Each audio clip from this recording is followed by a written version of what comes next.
ఈరోజు మనుషుడు sorry చెప్తానికి interest లేదు. జస్టిఫికేషన్, నేను చేసింది రైటే, నాకు ఇలా అనిపించింది కాబట్టి రైటే, నువ్వు అలా చేసావు కాబట్టి నేను ఇలా చేశాను. No, be ready to say sorry.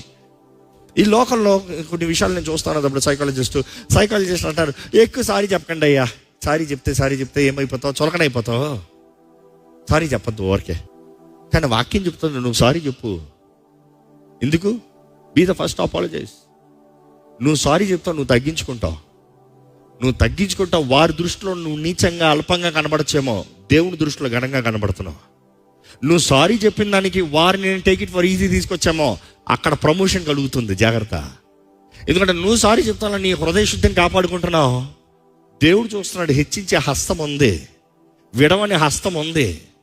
నువ్వు నేరం చేయకపోయినా కూడా వెళ్ళి నువ్వు సమాధాన పడు. నీ సహోదరుడికి నీ మీద ఉంటే నువ్వు వెళ్ళి సమాధాన పడు, నువ్వు వెళ్ళి సారీ అడుగు.